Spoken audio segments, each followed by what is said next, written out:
Buen día a todos. Vamos a continuar con el tema de la ley de los gases. Pues ya hemos evaluado la ley de Charles, la ley de Boyle. La ley de Charles, por ejemplo, relacionaba la presión y el volumen. La ley de Boyle relacionaba el volumen y la temperatura. Y este día pues vamos a ver la ley de Gay-Lussac, otro físico pues que estudiaba el comportamiento de los gases sometidos, en este caso, la relación que hay entre la presión y la temperatura.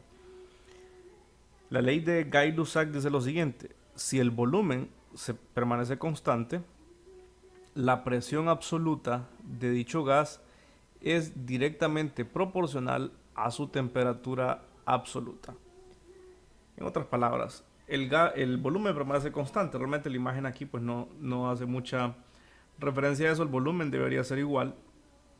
La presión, en este caso, va a ser inversamente proporcional a la temperatura. ¿Qué significa esto? Que a mayor temperatura, pues mayor presión. Entonces, esto es básicamente lo que dice la ley de Gay-Lussac. Si la presión 1 y temperatura 1 va a ser igual a la presión 2 y temperatura 2. En otras palabras, si yo aumento la temperatura aquí, pues también aumentará la presión que hay interna dentro del gas. Esto lo podemos experimentar en nuestra casa, por ejemplo, si tenemos una olla de presión.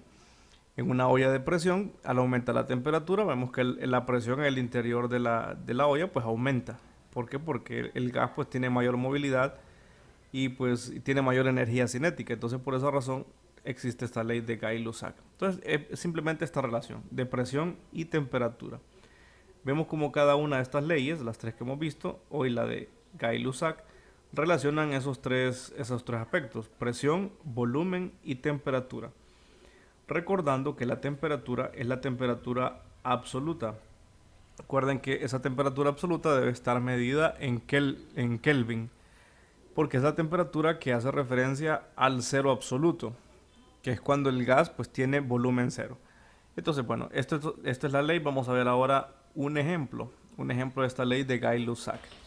Dice lo siguiente: el neumático de un automóvil se infla a una presión manométrica. Manométrica significa que no está considerando la presión atmosférica, de 207 kilopascales, que es 30 libras por pulgada cuadrada, en un momento en que la presión de los alrededores es de una atmósfera, 101.3 kilopascales, y la temperatura es de 25 grados.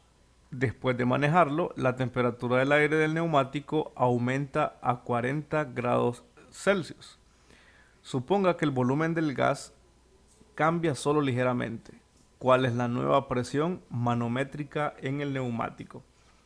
Bueno, entonces tenemos los datos acá. Nos dan la presión de la llanta al inicio, cuando la llanta está fría, y luego la temperatura, ¿verdad?, de la llanta a 40 grados centígrados, que se calentó, ¿verdad?, por el rodamiento. Y nos preguntan que cuál va a ser la nueva presión que va a tener ese neumático.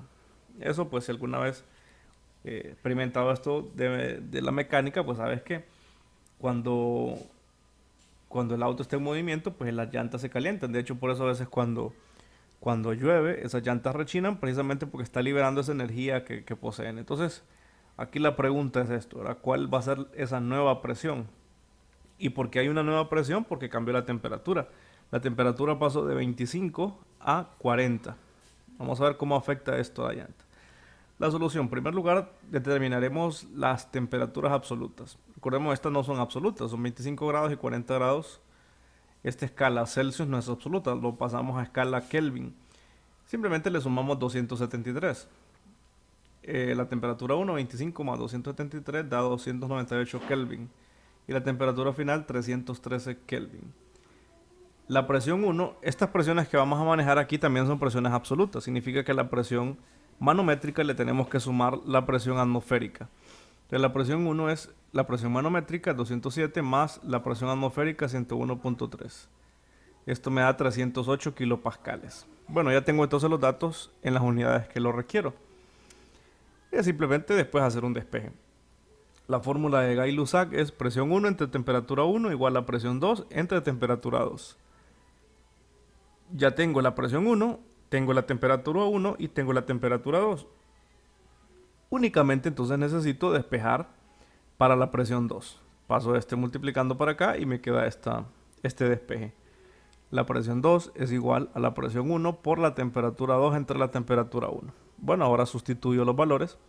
Presión 1, 308 kilopascales. Recordemos, esta es la presión absoluta. Presión temperatura 2, 313 Kelvin. Y temperatura 1, 298 Kelvin. Entonces la presión 2 va a ser igual a 324 kilopascales. Bueno, entonces esto es la presión 2 que va a tener, pero es la presión absoluta.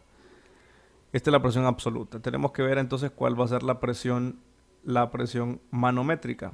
La presión manométrica, pues lo único que hacemos es restarle la presión atmosférica. Entonces a la presión manométrica va a ser igual a la presión absoluta menos la presión atmosférica. Es 223 kilopascales. Si esto lo pasamos a libra por pulgada cuadrada, ya sabemos cómo hacerlo, hay una unidad de conversión para eso. Entonces nos daría 32.27 libras por pulgada cuadrada. Miren qué interesante, la presión aumentó de 30 a 32. Cuando se infla una llanta de un automóvil, pues la presión debe oscilar entre 30 y 35. Por esta razón, ¿verdad? Porque la temperatura puede hacer que la presión interna pueda variar. ¿Qué pasa cuando el clima está frío?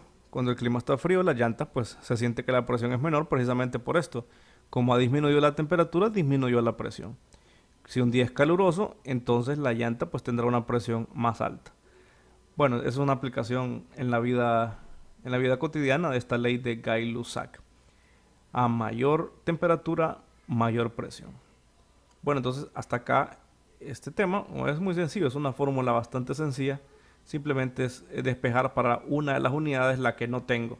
Puede ser la presión, puede ser la temperatura y simplemente es hacer un despeje.